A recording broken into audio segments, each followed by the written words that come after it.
Catalina Solís desembarca en Sevilla desde las Indias con una sola idea: la venganza.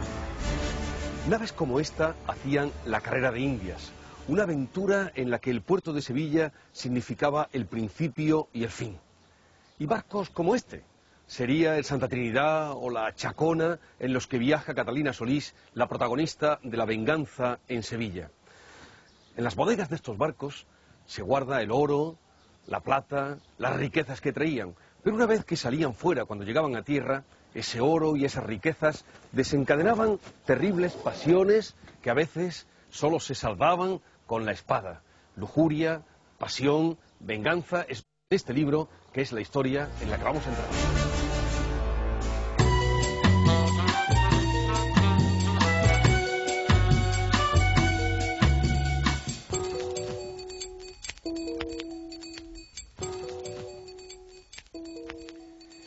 Nuestra invitada de hoy en El Público Lee ya era la escritora más leída en España antes de entrar y de crear esta aventura de capa y espada del siglo XVII.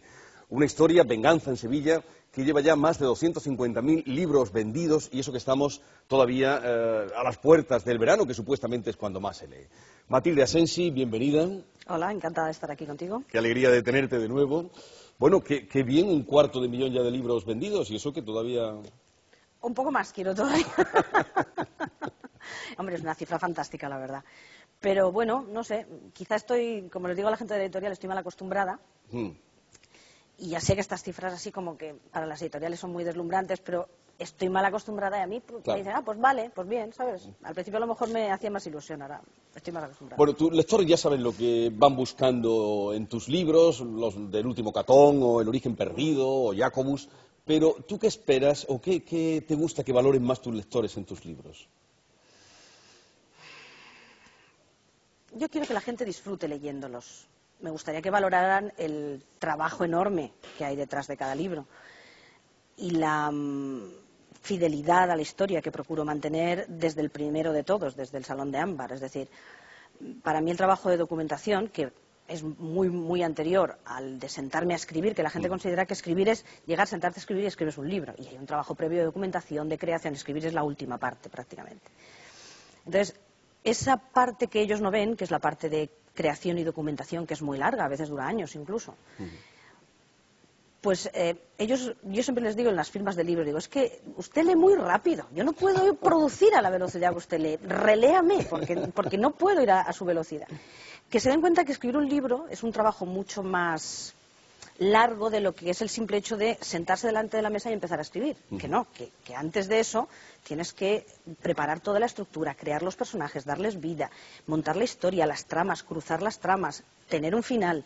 Y después de todo eso y de haberlo documentado, haber leído un montón de libros, haber conseguido documentación, pues como aquí yo con el tema de Sevilla, ¿no? Que empecé a llamar a gente de aquí de Sevilla, académicos y tal, gente que me facilitó un material que si no de ninguna manera hubiera podido.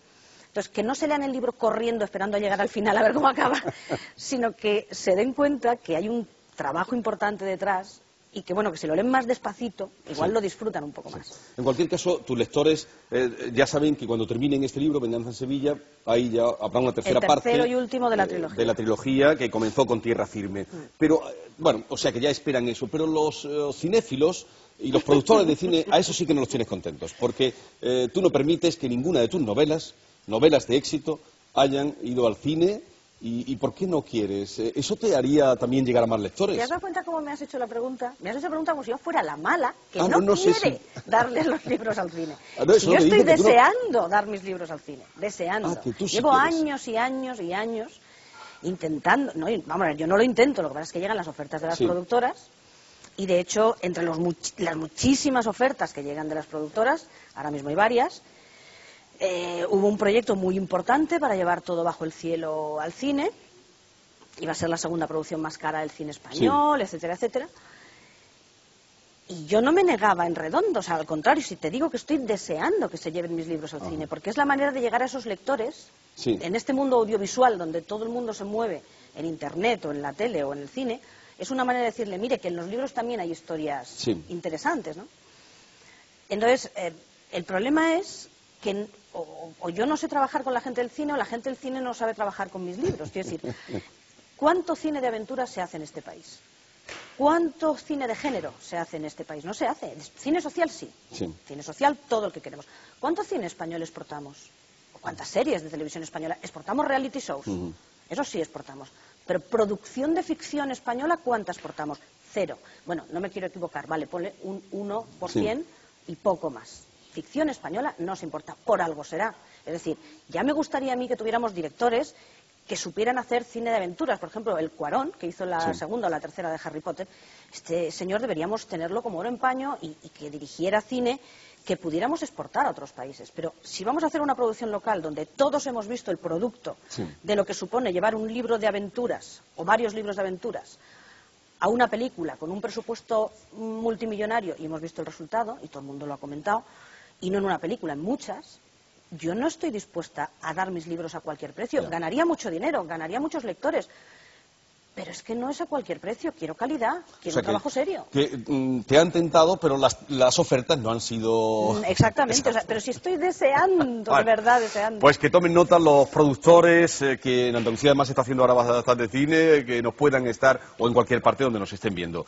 Una cosa que tengo mucho interés, la última vez que nos vimos, cuando presentaste este libro en Andalucía, cuando apareció, nos despedimos. Fue a aparecer este libro y tú te despediste, te fuiste a Inglaterra a estudiar inglés muy seriamente, te lo propusiste. Ya estaba en Inglaterra y vine a Sevilla y volví a Inglaterra. Sí. Bueno, ¿has conseguido ya el grado de proficiency? ¿Qué voy a conseguir? No, en absoluto, en absoluto. Yo creía que en 6 meses, con toda la vida estudiando inglés, iba yo a volver con... Y la realidad, bueno, a ver, he avanzado mucho. Soy capaz de ver la tele en inglés, de seguir las películas y las series en inglés, entiendo una conversación, puedo seguirla, incluso puedo mantener una conversación, no digamos infantil, ya adolescente. Pero no soy capaz todavía de... Yo no diría que hablo inglés. O sea, una entrevista como esta en un programa en la BBC... Pues yo te entendería a ti todo lo que tú me dijeras, pero te contestaría con un monosílabo y un poquito más. Y ya está. Es duro lo del inglés. Es muy duro, es tremendo, es tremendo, es tremendo. Porque ella se fue y ha estado allí 6 meses con el empeño, a raíz de un encuentro que tuvo con todos sus productores, bueno, productores, editores de todo el mundo en Frankfurt, y que tú no pudieras hablar con ellos directamente, pues eso te hizo reflexionar, pero bueno, lo conseguirás. Gracias. Volvamos a la novela. A los personajes, porque en la novela vamos a entrar ahora con los lectores. ¿Quién tiene más razones para la venganza? Porque aquí hay venganza real y desde el título Venganza en Sevilla. ¿Quién tiene más razones para la venganza? ¿Un personaje como Catalina Solís o Edmundo Dantes, que es la venganza literaria por excelencia del Conde de Montecristo? Has tocado uno de mis puntos sensibles. O sea, El Conde de Montecristo siempre fue uno de esos libros que a mí me... Es que no sé ni las veces que lo habré releído en esta vida, desde que era bien pequeña. Y cuando pensé en Venganza en Sevilla era el libro que tenía en mi cabeza. Es decir, de alguna manera ahí estaba Edmundo Dantes y estaba El Conde de Montecristo porque es la obra magistral sobre la venganza. O sea, es que no hay otra que se le haya parecido nunca, ¿no? ¿Quién tiene más derecho? ¿Tiene más razones? O más razones. Yo creo que Catalina tiene suficientes y creo que Edmundo Dantes tenía suficientes. Yo creo que los dos tienen suficientes razones. Bueno, Catalina Solís o Martín... Martín Ojo de Plata, sí. Martín Ojo de Plata, Martín Navarez, porque aquí hay esa transformación para poder ejecutar la venganza de Catalina, que se transforma en Martín. Como, claro, estamos en el siglo XVII, que era donde eso se utilizaba mucho en la literatura. Calderón, Lope de Vega... Pero lo usaban en la literatura porque estaba en la realidad. Sí. Estaba en la realidad. El teatro de la época era lo que había en la sociedad. La mujer, ¿sabéis cómo vive hoy la mujer en la sociedad musulmana más radical a nivel religioso? Sí. Pues prácticamente esa era la situación de la mujer en el siglo XVI-XVII en España. La Iglesia era tan poderosa en este país que la mujer salía de casa para casarse y volvía a salir para enterrarla. Quiero decir que esos son dichos que se hablaban de la época, pero es que son así. Los vendedores de alfileres, de tal, las criadas ya estaban para ir a la compra y también tenían que ir acompañadas. Y si no, tenían los esportilleros que les llevaban las cosas a la casa. La mujer no salía, la mujer estaba prisionera dentro de su casa. Entonces, las mujeres que no soportaban esa situación, y yo, vamos, lo he pensado 1000 veces, es decir, me encierran en mi casa, me muero. Pero claro, si vas por la calle y todo el mundo te mira mal, o vas en un carruaje, o vas acompañada por el marido, si no, no puedes salir. ¿Qué haces? Disfrázate de hombre y márchate, que es lo que hicieron muchas. Por eso ese personaje gracioso está en el teatro del siglo de oro español. Bueno, pues vamos a entrar ya en esta historia, Venganza en Sevilla, para lo cual nos vamos a ir a la mesa, así es que nos vamos para allá. Hacemos el trasvase. Catalina Solís desembarca en Sevilla desde las Indias con una sola idea: la venganza.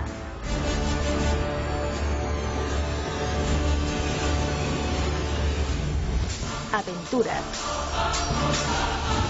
seducción, burla.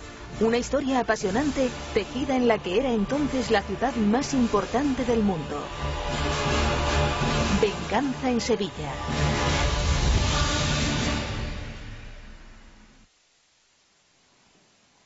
Y aquí están, Matilde, tus lectoras y lector que paso a presentarte, comenzando por Lola Muñoz Sánchez, que es de San Juan de Alfarache, está jubilada, anteriormente se dedicó al comercio, lee, escribe, son sus dos grandes aficiones, pertenece a un club de lectura y disfruta mucho pues leyendo. Bienvenida, Lola.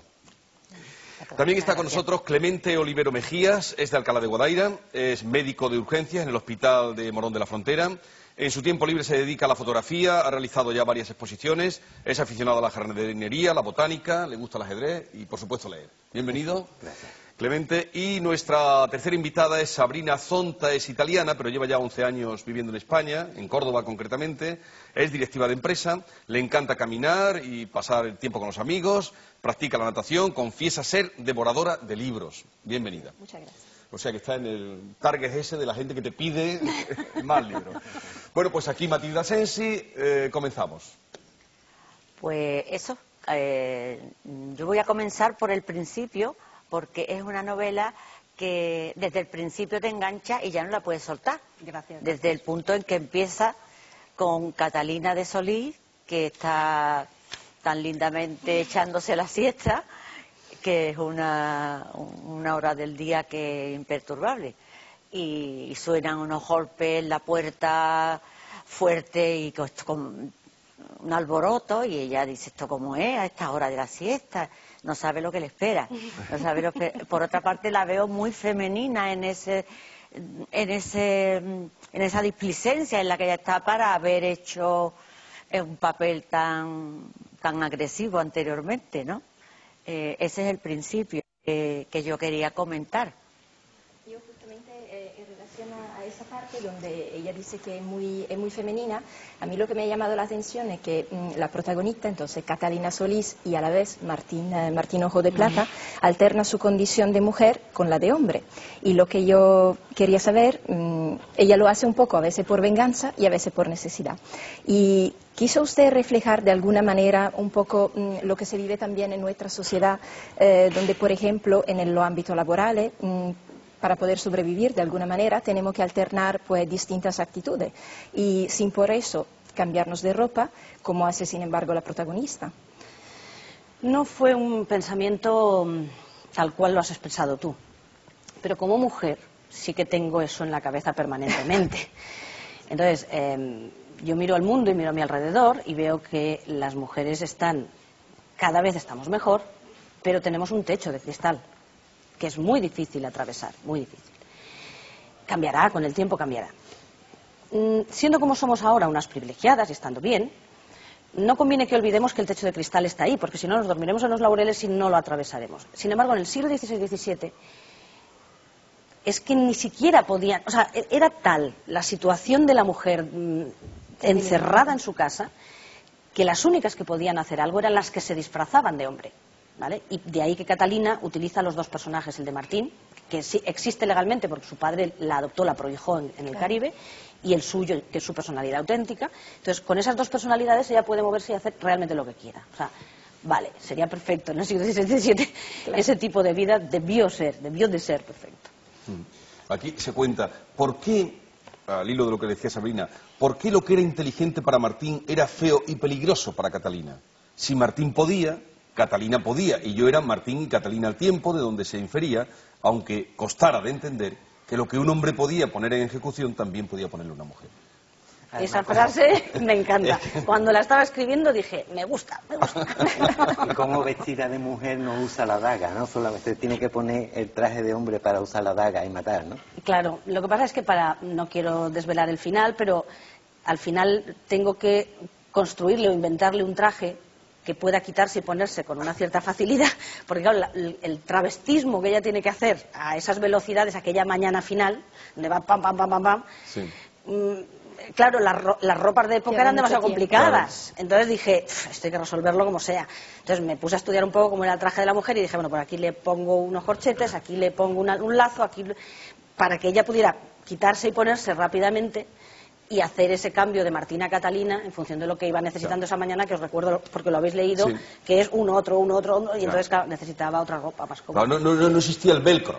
El velcro no existía. Si te hubiera resuelto, Hubiera venido perfecto, Ni pero invento no, de no nada. estaba el te velcro. hubiera venido estupendamente. No estaba, por eso ¿Ha tiene que usado ensayar ella. algún personaje real como Catalina de Erauz o No. No, o las no. piratas Mary Read? No, a ver, precisamente esas me han preguntado muchísimo por ellas y no me han servido para nada. Por un dato muy sencillo, porque son de casi un siglo y medio, 2 siglos después, con lo cual no tienen nada que ver ni de forma de Mary Read inglesa, es decir, siglo XVIII, isla de Jamaica, que tiene que ver con nuestra Catalina de Toledo, 20 añitos y en el Caribe español. No hay mucha relación.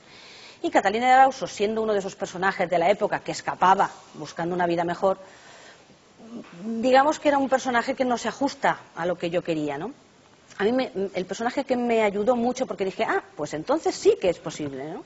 Cuando estaba en la primera fase de creación y documentación, fue el de Isabel Barreto de Mendaña. Isabel Barreto de Mendaña, una gran desconocida hoy, ¿verdad? Te he dicho el nombre y no sabes quién es. Sin embargo, Catalina de Eraújo, que fue monja, Sí, la monja alférez, alférez. y no sé qué, la conoce todo el mundo. Pero Isabel Barreto de Mendaña fue adelantada de las Indias, comandó una flota, pues como de unos 30 o 40 galeones. Era la esposa del descubridor de las Islas Salomón, el marido murió durante el viaje y ella cogió, en contra de muchos de sus capitanes, tomó el mando. Para poder tomar el mando tuvo que vestirse con las ropas de su marido y enfrentarse a los capitanes que decían, no, una mujer no puede llevar la flota. Pues no solo la llevó, cruzó el Pacífico, llegó a Filipinas y volvió. Entonces el rey, agradecido, le tuvo que dar el cargo de adelantada de las Indias. Y esta mujer nadie la recuerda, nadie habla de ella. La encontré, ¿sabéis esos típicos libros de biografías de mujeres así raros? Sí. Y de, Sí, las mujeres del siglo XVIII, o las olvidadas, por ejemplo, de Ángeles Caso, o las no sé qué, que buscan mujeres un poco... Y esta es también en concreto mujeres del siglo XVI, me parece. Como la pintora que me comentaste en el previo. Sí. Que ¿Qué su pintora? obra... Una pintora italiana. Artemisa. Pero, Artemisa. No, es Sonosisfa, es un nombre muy raro, pero llegó a ser una pintora en la corte aquí en Sevilla. Ay. Y Sofonisfa. Sí, además sé quién es, y era la hija de otro pintor muy conocido. Exactamente, y llegó a ser pintora en la corte real aquí en Sí, España. sí sé quién es En el cambio, padre, te nadie digo la quién es la conoce, hija. y mira Sí, por es dónde verdad. el museo donde estaban los cuadros de ella ardió. Sí. O un accidente, accidentalmente. Entonces Sí, sí, Y no era hay mucho ningún mejor cuadro de pintora, ella era de la que época recuerde. tenebrista además, de la pintura oscura tenebrista italiana. Exactamente. Bueno, al final nos saldrá el nombre cuando Sí. acabe el programa, seguro. Sí. Pero ¿hasta qué punto, como leemos con ojos de hoy y lectores de este tiempo, hasta qué punto el sexo nos condiciona hoy? ¿Hasta qué punto para unas cosas es, en fin, está fácil o es necesario ese hombre y para otras mujeres? No, mira, Pues ya es que es tan tonto como... Viene de la historia. O sea, nosotras en el último siglo hemos hecho una enorme revolución las mujeres, afortunadamente. Yo estoy muy agradecida por las que lo hicieron antes que yo, porque es que si no, no podría haber hecho muchas cosas, ¿no? Pero es una revolución que se va haciendo larvadamente, de manera solapada, porque si no, no podría Y avanzar. en pocos sitios, además. Y en pocos sitios, Porque, lamentablemente. el resto del mundo no está como Pero estamos no, nosotros. ¿sabéis? A veces me quedo pensando, estoy trabajando en casa y me quedo pensando y pienso, ¿no se dan cuenta que las civilizaciones que triunfan por comparación con las culturas o civilizaciones que fracasan son aquellas que tienen a la mujer integrada dentro de su mundo? Las que tienen a la mujer marginada no llegan a ninguna parte.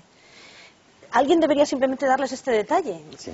No sé, o sea, y a mí me duele infinitamente. Yo es un tema que lo llevo mal, pero lo llevo mal como mujer. O sea, el pensar que otra mujer, por ser mujer, sencillamente, nada más, es que nada más que por eso, ya no puede ni aprender a leer, o sea, o no puede, nada. Tiene que limitarse a ser una fábrica reproductora de hijos. A mí esto, perdonadme, me duele en el alma, lo llevo mal, no lo llevo No, mal. y a cualquier persona sensata de nuestro mundo Espero, occidental, porque en el otro parece que cuesta más. Y hablando de revolución, a mí me ha recordado el genocidio de las prostitutas que quemaron. Ah, sí. A mí me ha recordado a las mujeres que en Nueva York, en una fábrica textil, cerraron por defender sus derechos y las quemaron vivas.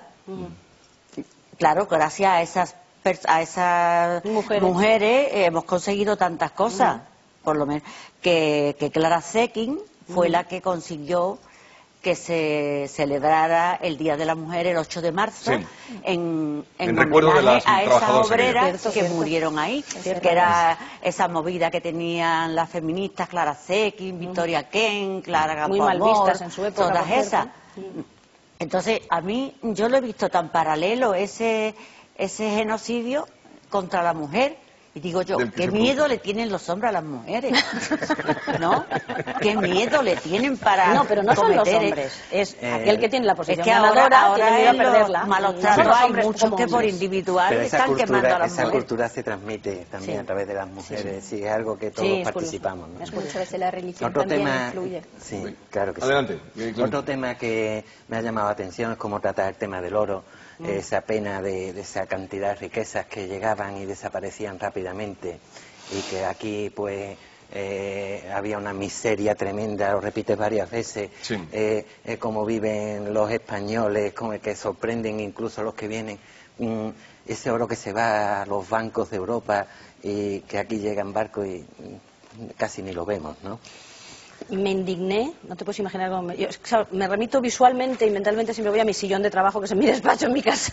Entonces me acuerdo perfectamente del momento que mi cabeza unió por primera vez, he hecho educación general básica, el BUP, el CO y la universidad. Se supone que soy una persona con un nivel cultural.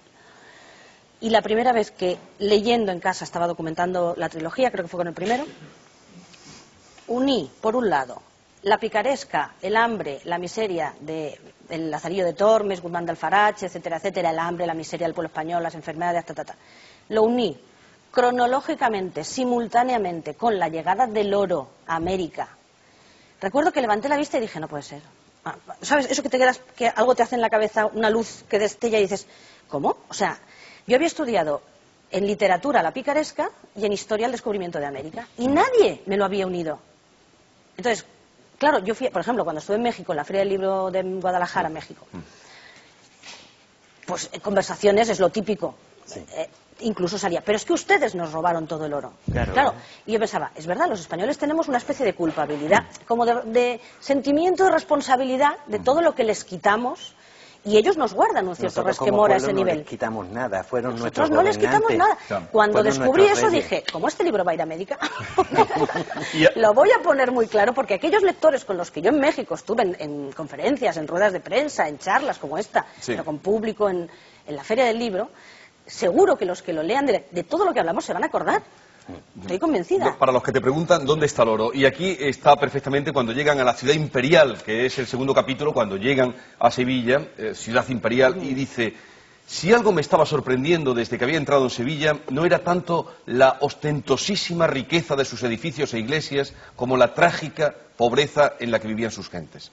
A pesar de ser súbditos del rey más poderoso del orbe y de vivir en el más grande imperio, los españoles pasaban hambre y frío, carecían de lo necesario y sufrían de ese embrutecimiento que produce el prolongado infortunio. España era un gigante con los pies de barro y los austrias no hacían más que empeorar la situación. Es terrible, ¿eh? Terrible. Pues ahora seguimos en todo eso porque ya estamos colocados en Sevilla, ya tenemos a Catalina Solís en Sevilla, pero vamos a hacer una parte para escuchar a Javier Ruibal, compositor, músico del Puerto de Santa María, que nos habla de su relación con la literatura.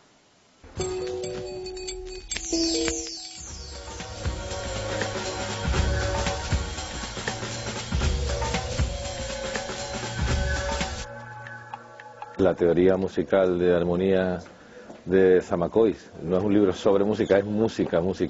Sí, claro, y prefiero siempre. No soy adicto a ninguna forma literaria y soy muy desafecto o desadicto a las que no me gustan. Yo creo que para filosofar rodeado de belleza, para entrar en pensamientos profundos sin tener que ser un filósofo. Bueno, yo le he puesto a dos poemas, a uno de Federico García Lorca y a otro de Rafael Alberti. Uno, el de Alberti, se llama Sueño, y el de García Lorca son dos poemas, Adelina de Paseo y Es Verdad, que están unidos en un solo poema. Pues un libro raro, un libro de un tal Martel, francés o canadiense, que se llama Historia de Pi. La posición, semi-erguido, sentado, semi-tumbado. Me gusta estar cómodo y me gusta estar en silencio. Me gusta leer en la cama, pero correr el peligro de no dormir. Pues el otro día, en una fotografía de un periódico, Bernardo Achaga estaba en su despacho y respondía a una entrevista y había uno de mis discos sobre la mesa y me hizo mucha ilusión.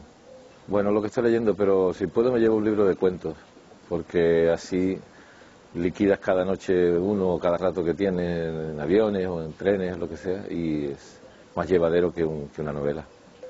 Pues José Saramago, un profesor de filosofía que tenía en el instituto, que se llamaba Otto Wagner, que el hombre ya no vive, por eso puedo decir que estaba como un cencerro, pero a nosotros nos volvió la cabeza loca y nos la llenó de libros y de amor por los libros.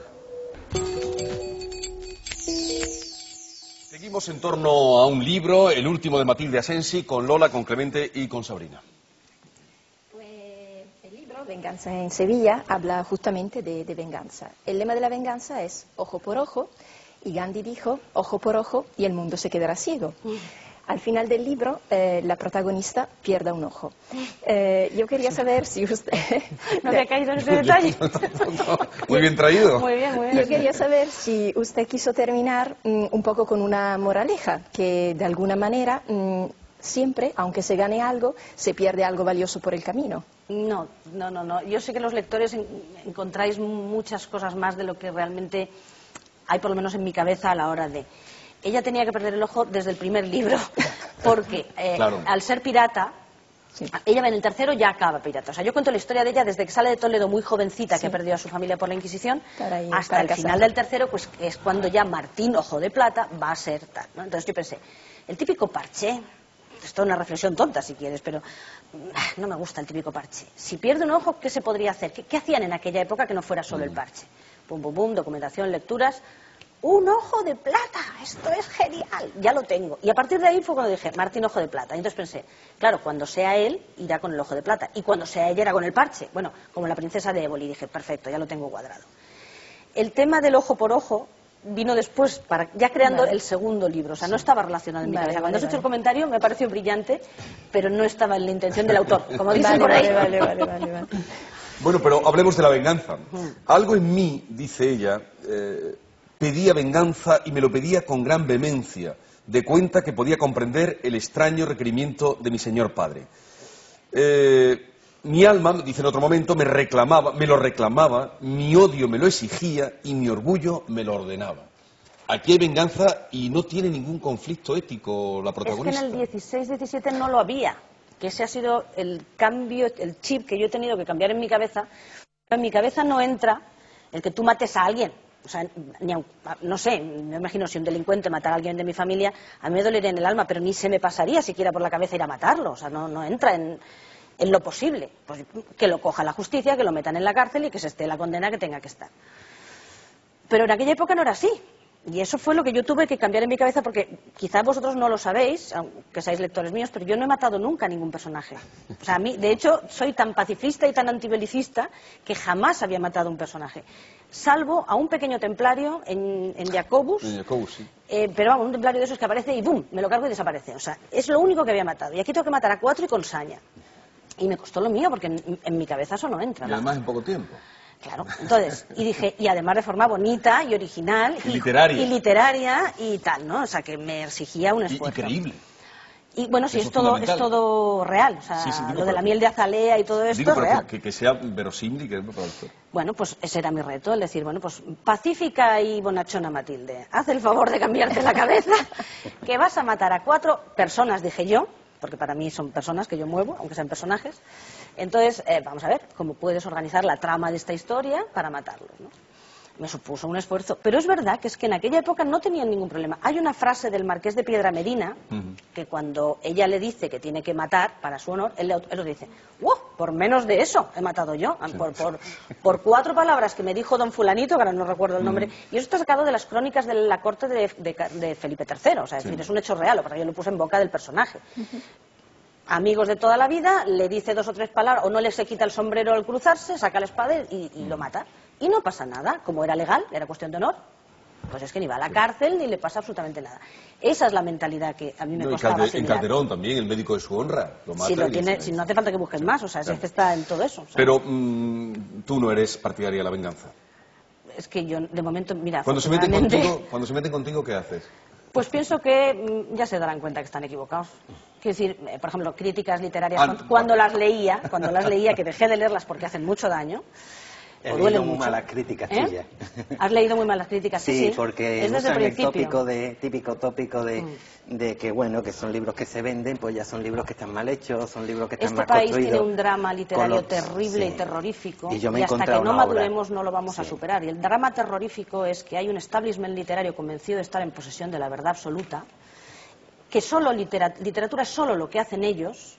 Lo que la gente lee y lo que los demás autores intentamos hacer dignamente, no sé si mejor o peor, pero dignamente, no es ni siquiera literatura, sino bestseller y despreciable, y no se están dando cuenta que la historia está pasando por encima de ellos, y que ellos van a quedar relegados, porque están encastillados en su torre de marfil, convencidos de estar haciendo la única literatura buena, y que el mundo va por su camino. ¿Qué es lo que ha pasado siempre? Si no estoy diciendo ningún fenómeno raro, siempre ha ocurrido así. Y Matilde, cuando hablas de las obras del Palacio de Sanabria, que se trata mucho y que notabas que se trabajaba menos aquí, estaba usando un tópico que no nos gusta a los andaluces nada. No, lo siento, no era un tópico. No sé si ha encontrado documentación. Es que estaba en documentación. Pero esa documentación de la época podría ser fiable, porque en esa época no había datos Jacobus, económicos. Por ejemplo, tú afronta una promoción en Bilbao, como afronté yo, después de poner en Jacobus, mi personaje va por el Camino de Santiago y atraviesa el País Vasco, ¿vale?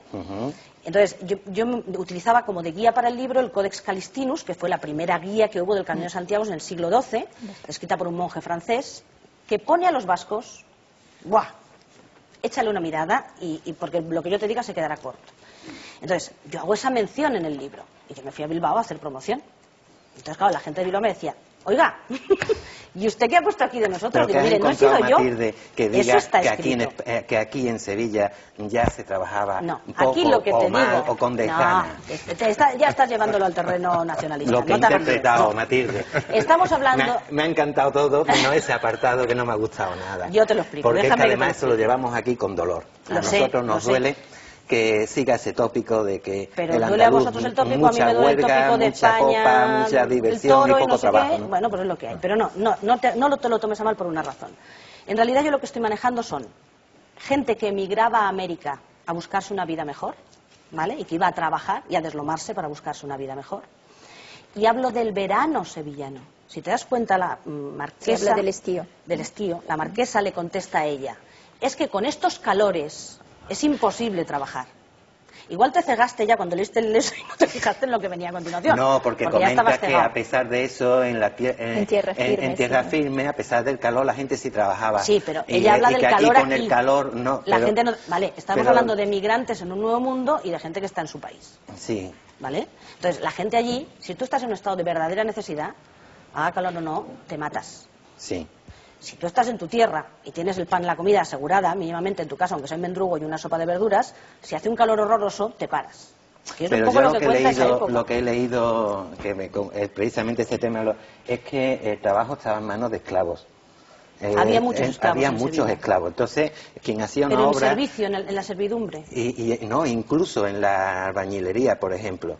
Eran trabajos mal vistos y eran trabajos que hacían los esclavos. Entonces, claro, hacían una obra y ponían sus esclavos y no daban trabajo a los miserables que estaban ahí sin poder trabajar. Era una perdóname, pero mira razones, que de lo mucho que he leído, eso no lo he leído en ninguna parte. No lo he leído. Sí, no. Sí. En la metrópoli, que me pasaras la documentación. En la metrópoli, a diferencia del Nuevo Mundo, el trabajo se consideraba una condena bíblica. Sí, señor. Un castigo divino del que había que escapar como de la peste. Jesús, perdona. Metrópoli, estoy hablando de toda España, ¿eh? No solo de Sevilla, metrópoli, ¿vale? Los peones y los albañiles, en cuanto apretaba un poco el sol, se detenían y se sentaban regaladamente a la sombra, y el maestro, como no fuera que Rodrigo lo sacara de la bodega en pellones, ni aparecía por allí. cuando apretaba el calor. He encontrado montones de libros, montones, y yo también te puedo pasar la bibliografía, donde se habla de la actitud del español, no del sevillano, del español en aquella época respecto al trabajo. O sea, montones de eruditos, montones de libros de divulgación, montones de libros de historia para niños, te dicen lo que yo pongo ahí. Es decir, el español trabajaba las horas mínimas. Es más, encontré una crónica del Ayuntamiento de Madrid de la época, donde el concejal, que no se llamaba concejal de turno, pero con otro nombre, regidor, se quejaba de que, claro, los obreros trabajaban 3 horas al día o 4 horas al día y ya no querían trabajar más porque con eso tenían suficiente para comprarse la espada, el sombrero, el capote y salir a pasear por las tardes. Algo similar pasaba en la fábrica de tabaco, que cambiaron a los hombres por las mujeres porque la mujer tenía precisamente por ese problema. Y sin embargo la mujer... Fábrica de tabacos de aquí de Sevilla. La mujer trabajaba por menos horas y trabajaba más eficiente que el hombre, por lo que estás comentando. Sí. El hombre llegaba a un punto, ganaba ya lo suficiente y se iba. Sin embargo, la mujer no. La mujer, como partía de una clase, de un estado social más bajo, tenía que demostrar. Lo que sí está también retratada en la aristocracia. No te lo tomes mal a nivel sevillano, es a nivel nacional, ¿eh? Vale. Y te puedo pasar todos los libros que quieras. También éramos bastante tontos en España. Lo que se cuenta también la alta aristocracia, que cuentas como la alta aristocracia, como siempre. Dice, me voy a enemistar con toda la alta aristocracia. Hombre, solo vivía, estaba hablando del siglo XVII. No, es verdad, es verdad. Solo vivía para visitarse y exhibir sus linajes y grandes fortunas, como hacían aquel día los duques de Villavieja, que daban su fiesta para mostrar en sociedad los 2 lienzos del maestro Francisco Pacheco, que habían encargado para regalar a cierto monasterio cisterciense. En la época también la que estaba pintando aquí. Bueno, Lola. Sí, yo a Catalina, que ha tenido que, por fuerza, ¿no?, ejercer de hombre, ¿no?, pero yo la veo tan femenina que ha debido de costarle mucho, ¿no? No sé. ¿No ha leído el primero, puesto Tierra que en cuanto conoce a ese muchacho, al pícaro, ¿no?, se enamora de él. Se enamora de él hasta tal punto que no solamente se lo lleva a él, sino que se lleva a toda la familia, por no separarse de él. Y en cambio lo echa en brazos de Isabel Curvo para su... Pero le daba una rabia cuando lo veía que él se iba con ella a la cama, pero estaba enamorada. Luego, eso pregunto yo, ¿ella se sentía mejor en el traje de Joaquín Nevares o de Isabel o de Catalina Solís? Porque yo la veo muy femenina. No sé si has leído el primero de la trilogía, el de Tierra Firme. No, ni lo sabía. Ahí es donde está explicado. Tienes que leerlo. Ahí es donde está explicado ese proceso de travestismo Después de ella. Esto me he enterado. Después del segundo, te va a quedar el primero. Entonces, en el primero, ella con 16 añitos la casan por poderes con su tío, sus padres mueren en Toledo, ella la casan por poderes. Y entonces se la llevan al Nuevo Mundo porque la han casado con un chico de la Isla Margarita, que es el del que hereda la casa donde está luego. Entonces cuando ella va en el barco, los asaltan los piratas ingleses, ¿vale? Que ya merodeaban en torno a las colonias españolas en aquella época, primera época, pero ya estaban ahí como perros buscando las piezas.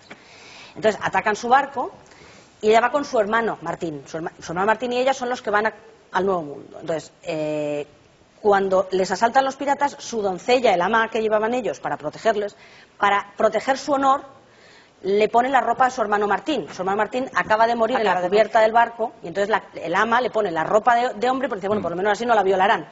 Y la tira por la borda, en una mesa para que ella flote y tal y cual. Ella está vestida de hombre unos años, vestida, hasta que aparece otra vez su futuro padre, su segundo padre, que será el que la prohijará, que cree que es hombre, porque sus ropas son de hombre. Y a partir de ahí es cuando ella se da cuenta con ese juego que como hombre consigue unas cosas y como mujer consigue otras. Y de ahí arranca esa dualidad que ella maneja a su conveniencia. Sí. Arranca del primero. Bueno, vamos a continuar. Pero haciendo por eso, me estaba acordando ahora he leído también por ahí que hay quien quiere ver, tus lectores, los que te quieren, que este puede ser el Alatriste femenino en la literatura española. Eso se dice por ahí. Mira, vamos a ver, yo creo que Arturo Pérez Reverte estará harto, de verdad, de que hagan la permanente comparación. A ver, él es él y yo soy yo, sí. ¿Vale? Y el pobre tiene que cargar con la rémora de la autora femenina, mujer, que no tiene personalidad propia, sino es a raíz de él. No, claro. Vamos a ver. Ahora, a ver, somos muy distintos. No, pero tú desde siempre, desde que has venido a este programa, has declarado de que empezaste a hacer entrevistas que te costó. Ahora te veo que has soltado mucho. Llevo 10 años, Jesús, haciendo entrevistas. Sí, pero te costaba antes mucho. Nosotros, me ha costado siempre y la me primera sigue que viste costando. este programa nos parecía mentira. Matilda Sensi va a venir, hemos conseguido. Fue para nosotros un triunfo de que tú vinieras, y que sigue viniendo, claro, pero ya somos amigos. Hablaste tú bien, o sea, nadie puede... hablaste bien de Arturo y de su literatura, y de que cuando tú no escribías tenías como referente eso. Bueno, para mí es una referencia, por supuesto que sí. Lo que pasa es que si yo fuera él diría, pero qué tonta que me ha salido en esta vida, que tengo que cargar con ella, que venga a unirme a ella continuamente. No, yo quiero poner una nota discordante hacia... Pero breve, que tengo que ir a una cosa. Hacia la triste. A la triste yo no me lo he podido tragar. Bueno, vamos a ver. Y cada uno me gusta Pérez Reverte, cada uno tiene unos pero gustos. A la triste, mire, no la Lola, comparen déjeme con a la decirle una triste, cosa. Déjeme decirle una cosa. En este país la gente se empeña. Este libro, esto yo lo y yo se lo vamos a ver. Mucho, pero déjeme que es como una salsa para mojapan. Vamos, el libro es para mojapan. Pero déjame Jesús, por favor, que diga una cosa. Mire, aunque yo haya dicho eso de los andaluces, escúcheme, Lola, eso no te lo perdono. Escúcheme, se lo agradezco todo lo que está diciendo, pero verá. En este país los medios de comunicación se empeñan en que los escritores, igual que el Barça y el Madrid o el Atleti y el Madrid, tenemos que estar enemistados. Y no es verdad. No, ¿Usted solamente lee a una autora o, digamos, a que lea más autores? Clemente, a que tú lees muchos autores, a que tú lees, Sabrina, muchos autores, yo leo a muchos autores. No hay competencia, hay sitio para todos. Si a mí un autor no me gusta, lo cojo y lo dejo. Y no pasa nada. Y no me dedico con ensañamiento, como hace mucha gente en este país, que dice, debe ser que le sobra el tiempo, a machacar, pero es que nadie le pudo meter mano. Nadie le pudo meter mano a la triste, que no pudimos. Matilde, yo como lector puedo decir que a la triste no me gustó y el tuyo sí. Bueno, pues no pasa nada. En cambio, la flor del tambor, pues me encantó, pero que... La piel. La piel la hemos cambiado por una flor. La piel del tambor. Vamos a seguir porque voy a hablar de otro libro. Les voy a invitar a que se pasen de la ciudad imperial de Sevilla, en la que nos ha colocado Matilda Sensi con sus personajes, a la Barcelona de los años 20, turbulentos años 20, caótica ciudad, pero por otra parte una ciudad muy literaria, como retrata Sergio Vila San Juan en este libro, Una heredera de Barcelona. Vino a presentarlo y estuvimos con él.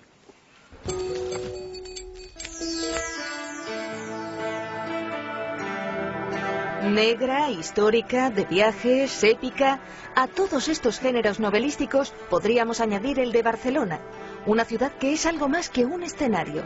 Hay varios géneros de Barcelona. Hay el género histórico, sería el caso de Falcones, el género Barcelona gótica, sería el caso de Ruiz Zafón, el género costumbrista, que sería el caso de Terence Simoix o de Josep María Sagarra. Hay el género épico, sería George Orwell, Homenaje a Cataluña. Dentro de la tradición literaria de Barcelona hay muchos géneros diferentes y todo el mundo puede ubicarse un poco en el que quiera. Yo mezclo crónica histórica con un poco de thriller, con un poco de novela de costumbres y un poco de novela familiar. Intento hibridar varios géneros. El periodista Sergio Vila San Juan retrata en Una heredera de Barcelona, su primera novela, la turbulenta Barcelona de los años 20. ¿Por qué precisamente ese momento histórico? Los años 20 en Barcelona son a la vez brillantes, violentos, animados, difíciles. Al trabajar sobre la figura de mi abuelo, que trabajó en esa época, pensé que podría hacer un retrato general de Barcelona en un momento clave de su historia. Un momento en el que España vivió una época de esplendor y riqueza y en el que quizás Barcelona empezó a tomar conciencia de gran urbe. ¿Es que los felices años 20 fueron más felices en la ciudad condal? Barcelona en los años 20 se convierte en una de las ciudades más modernas de Europa, porque como se había industrializado muy rápido, en los años 20 crean todos los grandes servicios, los grandes hoteles, las grandes avenidas, crean fábricas de coches estupendos, como el Elizalde, que era una especie de Rolls Royce español. Es un momento que Barcelona se moderniza mucho y a la vez tiene que resolver la cuestión social, tiene que dialogar con los factores sindicalistas, con el mundo del obrero. Por tanto, son los años en que se forma un poco la España contemporánea. Una heredera de Barcelona describe una ciudad trágica, viciosa y sentimental, que es testigo de la amistad entre un abogado monárquico y un anarquista muy particular. Dos hombres de ideas contrarias que demuestran que las personas están por encima de las ideologías.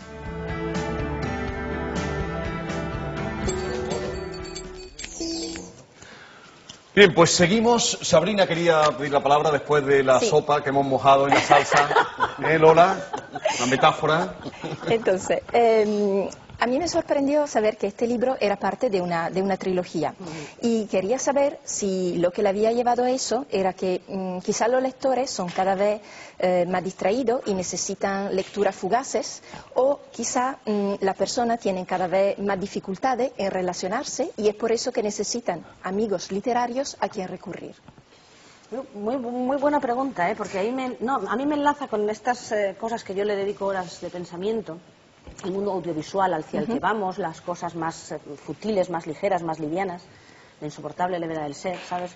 Libros cortos, películas, series de televisión, o sea, todo eso yo tengo la cabeza un poco... le dedico mucho tiempo a pensar esto. Pero no, vuelvo a repetirte, Sabrina, que es que tú hoy vas dando con bala.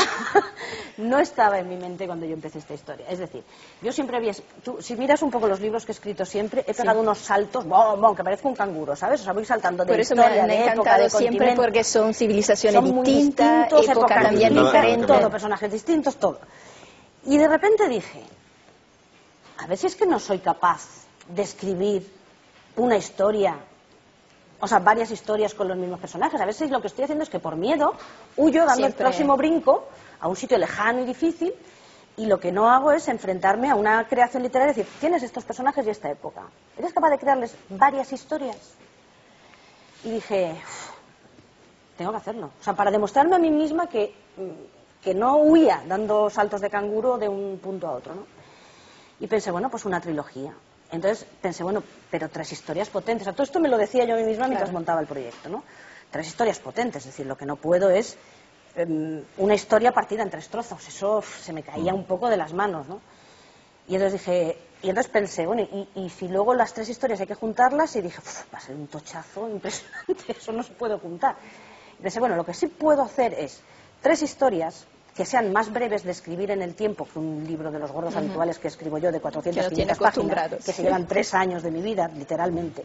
Digo, bueno, un libro que sea 1 año, año y medio, pensé yo, con una historia muy fuerte, que en sí misma sea la historia, la potencia del motor de todo esto, y que me permita hacer uno y uno. O sea, 3 historias potentes con los mismos... Y como no tengo que redocumentar, porque ya conozco la historia y ya estoy tal, no tengo que ponerme a estudiar otra vez y todo eso, y 3 historias muy fuertes. Vale. Esa fue mi idea. Entonces, ¿qué pasa? Llegamos a mi editorial, Planeta. Entonces, Planeta no sabe encajar. O sea, yo les digo trilogía y piratas. Y a ellos se les queda trilogía y piratas. Y no era así, era una trilogía donde ella acaba siendo pirata en el 3er libro, que no estaba ni escrito. Entonces, mi editorial con eso, a ver, lo hacen muy bien. Por ejemplo, Venganza en Sevilla, para resarcir de lo mal que lo hicieron con Tierra Firme, lo han hecho genial. Realmente, una promoción estupenda. Está debido tráiler como en la película. Exacto. Pero en Tierra Firme no supieron encajar, o sea, igual que yo no lo había hecho nunca, pues ellos no encajaron bien el marketing y la promoción del libro. Y Tierra Firme, verás lo que ha dicho Lola, ella no lo ha leído. Pero es que como ella me encuentro cantidad de gente que se lo está leyendo ahora. Claro. Cuando sale lo que sí, pero va a tener una segunda vida. Está teniendo la segunda vida. Bueno, pero como la tiene El último catón, El origen perdido, bueno, Jacobus... se siguen vendiendo. Yo en la firma sigo firmando todavía los libros que tienen ya 10 años de vida. El último catón lo hemos empezado ahora que no lo sabía yo en la biblioteca. Longseller. No lo ha empezado ahora El último catón. Ahora empezamos El último catón en la biblioteca. Para que veas. Porque todavía que no vea cómo está el libro que tiene. Total, que ahora es cuando la gente se está enterando que es una trilogía de verdad, cuando Tierra Firme, que fue el primero, que es donde ella está explicada, y su vida y sus historias, empieza a unirse a Venganza Sevilla, y ya estoy mucho más tranquila porque sabía que eso no estaba ocurriendo hasta que no salió el segundo, y ahora estoy tranquila porque sé cuando salga el tercero, que además quiero hacerlo bien, ¿sabes? Claro. Tener esa sensación de haber cerrado una trilogía y un reto que me había planteado y cerrarlo, que pueda estar orgullosa. Yo sé que la gente ya va a saber que es la trilogía, ya habrán leído los 2 primeros, antes o después, con el orden que sea, y entonces estarán esperando el tercero, ¿vale? Entonces ahí es donde ahora yo tengo que responder a eso, ¿vale? ¿Alguna pregunta concreta más, que tenemos poquito tiempo, Clemente? El Palacio de Sanabria... A ver, adelante, Clemente, luego Lola. No lo he encontrado. No existe, me lo inventé. No, es que hay muchos palacios que me venían bien en Sevilla, muchos, pero todos pertenecen a familias que existen hoy todavía. Me acuerdo hablar con mi editora en aquel momento y decirle, si menciono apellidos, claro, nunca sabes, porque yo escribo ficción, ¿vale? Pero si en la ficción utilizas personas reales que existen de carne y hueso, con nombres y apellidos, o familias que tienen su apellido y que, bueno, pues es como su marca o algo así, ¿no? si tú los mencionas en la ficción, ¿hasta qué punto eso es legal o no es legal? Y me acuerdo haberle preguntado, o si pueden reclamarnos, es decir, no sé, el copyright del nombre o algo así, no sé muy bien cómo sería, ¿no? Y recuerdo haberlo hablado con mi editora y me dijo, mira, no te cuesta nada utilizar un plazo, si quieres, coge uno real y le cambias el nombre. Pero dije, bueno, no me hace falta, porque en realidad en un libro de arquitectura que estaba leyendo en ese momento me venía muy bien la descripción de cómo eran los palacios andaluces de aquella época. Dije, con esto, y le busqué el nombre Sanabria. Y dije, no lo van a encontrar. Seguro que no lo van a encontrar. No, pero el barrio donde lo pongo sí que estaba, ¿eh? O sea, eso sí, eso sí. Y Lola, tu pregunta. Yo que le veo, no sé si es su intención, ¿no? Le veo que pone a las prostitutas, que ahora estamos tan preocupados, ¿no? Con la prostitución, por la calle y tal, y ahí las pone que mandaban mucho, ¿eh? Mire, mandaban esto en Sevilla. Hasta ella le dice, vete y busca a Clara, que es como mi hermana, que te ayudará y tal y tal. Y si se haya muerto, con mi nombre y el de ella, te abrirán las puertas en todas las mansevías. Y eran dos. Eran dos personas, y ellas recordaban su época aquella. Y al don Luis ese de no las chicas sé cuánto, que trabajan en el la amante suya le decía Luisillo, mira Luisillo, y lo mangoneaba, o sea que mandaban. No es que mandaran, es que por lo menos estaban, es como lo que piden las prostitutas hoy, tener seguridad social. Pero a la gente le parece absurdo, pero es que en aquella época ya lo teníamos. Es que ellas tenían seguridad. ¿Sí? Ellas estaban atendidas por el ayuntamiento, tenían médicos del ayuntamiento que las visitaban. Eso es lo que digo yo, que ellas estaban protegidas. Tenían derechos. Tenían derechos. Y que esto es lo que llamamos evolución social. Hemos ido a peor, ahora tienen que ponerse en una carretera a las 3 de la madrugada o en un parque peligrosísimo. Por eso digo que hay el tema ese de la prostitución. ¿En qué hemos adelantado en esto? Vamos a ver, seamos realistas, dejemos de ser hipócritas de una vez. Era así. Tenía su alcalde. El alcalde de la Mancería, o sea, era el padre. Sí, era así. Entonces, a mí me parece un atraso en el momento en el que estamos. Mire, a mí no me gusta la prostitución, soy una mujer y por lo tanto me parece una cosa terrible que otra mujer tenga que dedicarse a ese trabajo para poder vivir. Eso a priori, vaya de entrada. Pero eso ha existido siempre. Pues vamos a dotarlas de las mejores condiciones posibles. Por favor, no las dejemos trabajar como si fueran animales. Ahora entiendo por qué dicen... ella ya estaba. Ahora entiendo por qué dicen que es el oficio más antiguo del mundo. Es que es el oficio más antiguo del mundo. Que yo discrepo como oficio, pero que lo diga. Que se haya dicho y ahora lo entiendo. Si se vive de eso es un oficio. Entonces, sí, pero... si ya había prostitución sagrada en Grecia, quiero decir, esto ha existido siempre. A mí no me gustará. Como mujer no me gusta, lo rechazo de pleno. Como oficio, pero... Pero, mire, es que siempre ha existido, ¿vale? Entonces, si siempre ha existido, dejemos de ser hipócritas. Dejemos de condenar algo que ha estado ahí, con prohibición, sin prohibición, con iglesia, sin iglesia. Por favor, veamos cómo está ahora el tema de la pederastia. Se casaban con la rica se casaban con la rica, fue fea. Lola ha sido un descubrimiento. Lola ha sido un descubrimiento. Clemente, lo que estaba diciendo. Sí, que cuando algo se prohíbe, como pasó con el alcohol en Estados Unidos, se magnifica, es peor todavía. Se bebe alcohol malo, se muere la gente, y aquí igual, aquí estamos provocando que trata de blancas, las raptan de otros países, y digo, por Dios, pero esto ¿cómo es posible en este mundo? Yo nunca entenderé por qué la política se tiene que meter en asuntos como este. Por ejemplo, ¿por qué la política no resuelve el tema económico? Los políticos deberían servir para que el país funcionara económicamente y todo el mundo tuviera un buen nivel de vida. A partir de ahí, ni política mezclada con iglesia, ni política mezclada con temas morales. La gente quiere vivir en paz y quiere vivir su vida y hacer lo que quiera hacer, ¿vale? Pero no, la política tiene que ser un tipo de economía, pero mezclada con un tipo de religión, pero mezclada con un tipo de familia y otro de otra manera. La política a la economía, a resolver la vida y la calidad de vida. Y el resto, que cada uno haga lo que quiera. Esa clase dirigente poderosa como la que usas en tu libro, que dan una imagen de ir a la iglesia, luego son asesinos, ladrones. Fernando Niño Guevara, que fue obispo vuestro de aquí de Sevilla, un inquisidor manchado de sangre. De imagen, pero lo que yo hago una cosa distinta. Tenemos que terminar. Tú eres médico, tú salvas vidas. Hay una mención al menos a la cárcel real. A mí me parece que la visita a la cárcel real es tremenda. Sí, tremenda. Si había algún lugar inmundo, cuando va a rescatar a su padre, que no puede finalmente, sino ayudarle a bien morir, si había algún lugar inmundo sobre la tierra donde todos los crímenes, las miserias y las desgracias se reunieran bajo un mismo techo, ese era la cárcel real de Sevilla. Yo leyendo esto no podía olvidarme de que en ese lugar, en esa cárcel, porque yo sé que, como te comentas tú, era donde Cervantes escribió. ¿Cierto? Bueno, escribió, eso es un poco leyenda, pero Bueno, vale, deja el tópico ahí. Bueno, vale. donde estuvo Cervantes. Gusta? Sí, donde estuvo Dejemos Cervantes. donde estuvo el Donde padre de estuvo los Cervantes, ingenios. donde estuvo el... ay, no me quedaré en blanco, el autor del Guzmán de Alfarache, Mateo Alemán, que desapareció en América, por cierto, se fue y nadie supo que fue. Sí. Pero esa visita a la cárcel es como la visita a los Está infiernos. recreada en base a los papeles del padre Pedro de León, el que va a la Mancebía. Es que es verdad que ese señor dejó toda una documentación muy amplia que ha permanecido. Dicen que se ha descubierto por casualidad a finales del siglo XX, pero bueno, digamos que estaba escondida en un monasterio de jesuitas y ha aparecido ahora. Y entonces yo me la leí y que en base a eso recreé la cárcel real. Y me parecía fascinante, un lugar increíble. Me pasáis los libros que ya no tenemos tiempo para más, mientras que dejamos a Matilde. Este es El para... de Sabrina Mira cómo está va a el ser libro de difícil. Sabrina. Sabrina, Clemente Dejadme y... un boli, por favor. Sí, toma.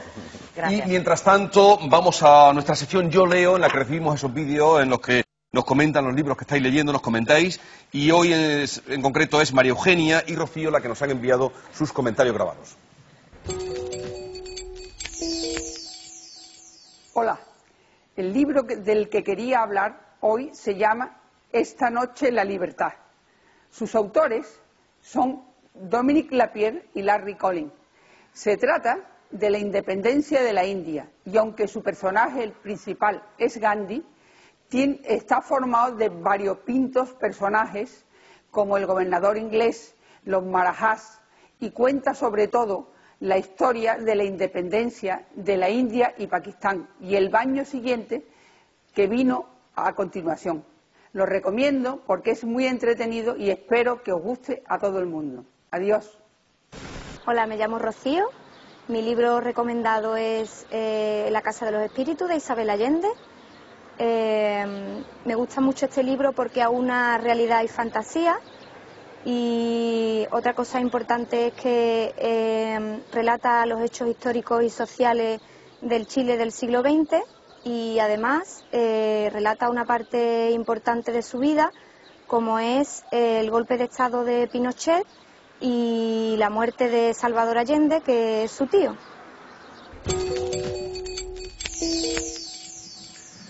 Dejamos a Matilde, que está ya concluyendo las dedicatorias de los lectores que hoy han venido, y me he traído este libro que hemos recibido. Él habla del jinete andaluz, de Juan Llamas, y quiero también presentar esta editorial, sobre todo para los aficionados al caballo, editorial Létera de Sevilla, que está especializada en libros sobre caballos. Libros sobre caballos es lo que hace, y ahora nos presenta este habla, y si convenimos que un caballo hace a un caballero, pues será interesante saber también cómo hablan o el lenguaje propio de caballistas. Así es que este libro, y en esta editorial, ya digo, dentro de esta campaña que tenemos ahora de ven a leer con Canal Sur, mejor con un libro andaluz, pues esta es una editorial especializada en caballos. Su libro es de Juan Llamas. Y ya, Matilde... Ya voy. Muy poquito. Aprovecho para recordarles el teléfono al que pueden llamar si quieren venir al programa, además del correo electrónico elpublicolé@rtva.es. Y este es el de Lola. La dirección aparece en pantalla, y también el teléfono es el 954 41 23 26. Teléfono al que pueden llamar si quieren venir, como hoy han venido Lola, como ha venido Clemente y como ha venido Sabrina. ¿Tú vas a ir a leer Tierra Firme entonces después de este... Yo lo he leído. Ah, ¿tú lo has leído? Sí. ¿Pero No lo lo había Sigue, leído. por favor. Perdón. No lo había leído antes, pero al empezar justamente este libro sí lo he tenido. Bueno, quería saber de lo que iba, y por supuesto voy a leer el tercero. Además que soy una admiradora de Matilde desde hace muchos años, con lo cual estaba yo súper ilusionada de venir hoy aquí. Sí, hay muchísimo. Mucha gente la que llama, claro, Matilde, tantos lectores tiene que todos quieren venir a encontrarse con ella. ¿Y tú habías leído antes a Matilde? No la había leído, ¿no? La he descubierto con este libro. Con Catalina Solís, sí. Y Venganza en Sevilla. ¿Y tú, Lola? No, yo la he descubierto en este libro. Y la coincidencia de darnos ahora uno de ellas, también, que es El último catón. Pero cuando lo vi, yo le pregunté a la bibliotecaria Manoli, esta tiene uno anterior a este, ¿no? Porque, porque ahí ya te explica muchas cosas que vendrán en el otro. Matilde Sensi, vamos ya con el cuestionario final. ¿A qué sueño no ha renunciado todavía? A hablar el inglés muy bien hablado. Bien. ¿Y a cuál ha renunciado del todo? A pilotar un helicóptero. Quería hacerlo antes de los 40, pero ya no. ¿Qué superpoder le gustaría tener? La invisibilidad. ¿A qué no se ha atrevido nunca? ¿A qué no me he atrevido? Hombre, a matar a alguien o a... Sí, a matar, vamos, no sé, a eso, por ejemplo, ese tipo de cosas. Un escritor vivo que admire. Paul Auster y Arturo Pérez Reverte. Y uno muy admirado que usted no lea. Dan Brown, por ejemplo. Un deseo cumplido. Convertirme en escritora. Una canción. Noches de Madrid de Boccherini. Un momento de felicidad de los últimos días. La vuelta a mi casa desde Londres.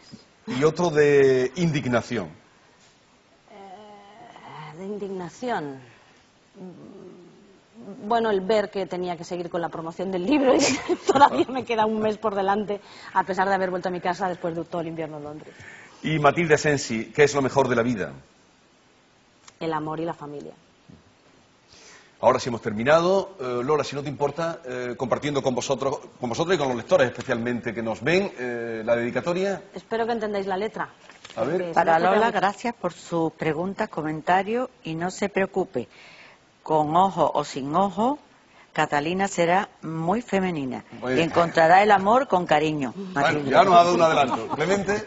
Espero que en esas largas noches en el servicio de urgencia, ayudando a la gente y salvando vidas, tengas algún rato para leerme y recordar este día con cariño. Te leeré. ¿Y Sabrina? Tus acertadas preguntas van a hacerme reflexionar cuando llegue a casa. Gracias por ser tan perspicaz, con todo cariño. Muchas gracias. Ha sido un placer, por nuestra parte, estar con vosotros tres. Gracias también. Y Matilde, como siempre, gracias por la visita, ha sido también Gracias a ti, Jesús. un placer. Yo aquí me lo paso muy bien. Y hasta la tercera parte, ¿no? Exactamente. Quedamos entonces quedamos emplazados. Hasta la tercera parte. No tengo que terminar ya, Lola, ahora seguimos hablando. Venganza en Sevilla, entren en esta aventura y sigan leyendo. Gracias por la atención.